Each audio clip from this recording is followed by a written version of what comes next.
तात्यासाहेब आणि त्यांची पत्नी मालती यांना 4 मुले आणि 2 मुले असा मोठा परिवार.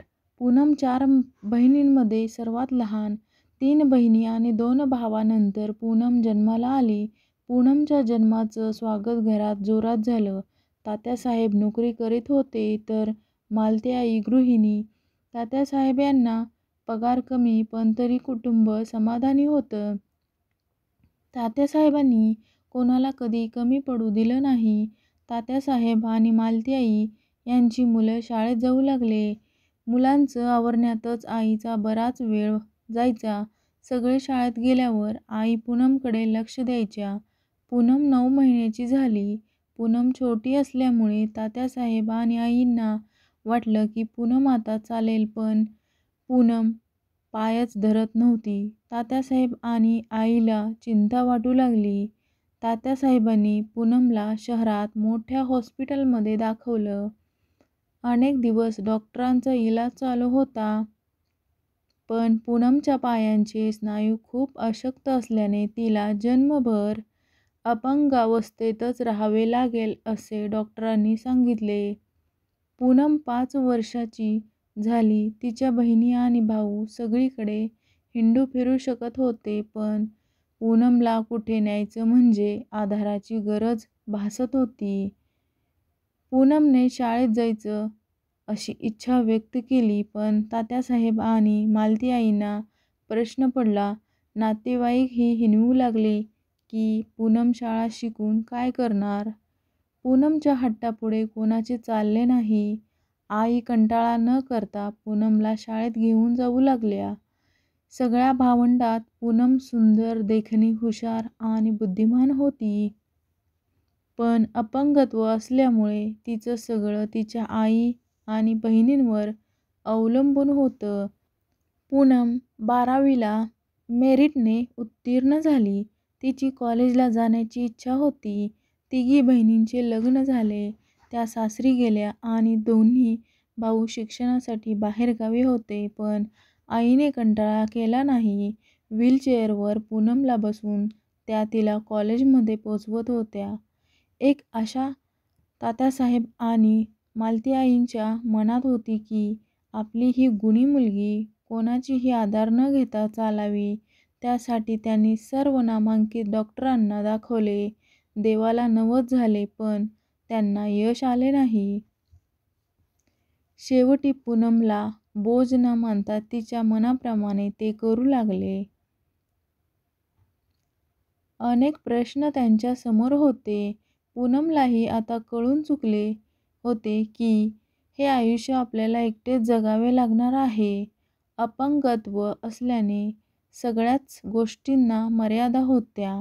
आई-वडिलांना कोणताही त्रास होऊ नये म्हणून तिने अनेक इच्छांना मुरड घातली. खाण्यावर सुद्धा तिने बंधन घातले. त्याचा परिणाम तिच्या प्रकृतीवर झाला. बराच काळ लोटला. पूनमची चिंता तात्यासाहेब आणि मालती आईला वाटत होती. पूनमचं M.A. पर्यंत शिक्षण झालं होतं. पुढे करावं काय हा तिच्यासमोर प्रश्न होता.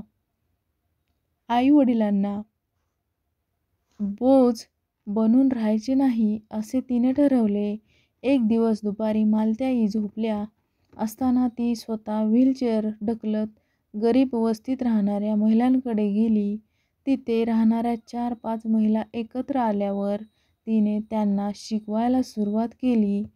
सुरुवातीला त्या महिलांना ते जमेना, पण तीच हसतमुख व्यक्तिमत्व. सगळ्यांशी गोड बोलणं आणि समजून सांगणं त्यांना आवडलं आणि बघता बघता 5च्या 25 महिला झाल्या. मालती आईंनी तिला समजून सांगण्याचा प्रयत्न केला, पण तिने स्वतःचा हा प्रौढ वर्ग चालवायचे ठरवले.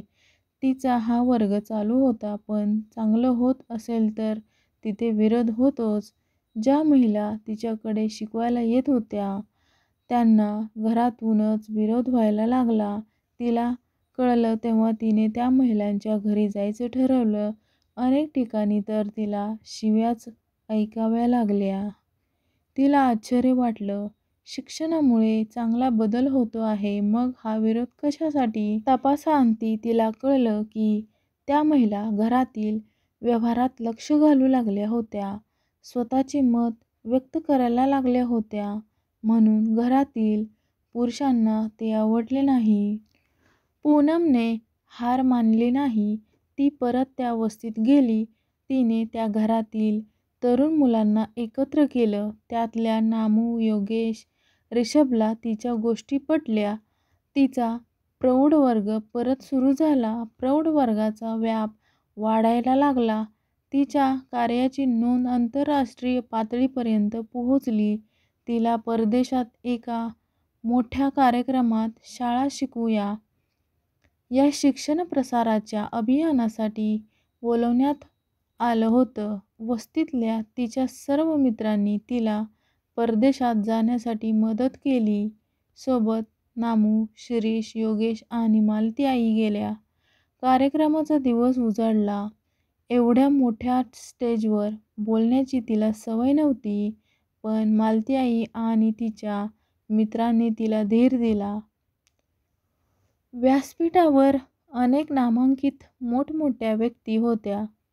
एक मोठा गुरुगौरव पुरस्कार देऊन तिचा भव्य सत्कार करण्यात आला. तिने मराठीत सुरुवात केली, शाळा शिकूया. टाळ्यांचा गजर झाला. तिच्या या अभियानाला प्रदेशातही दाद मिळाली.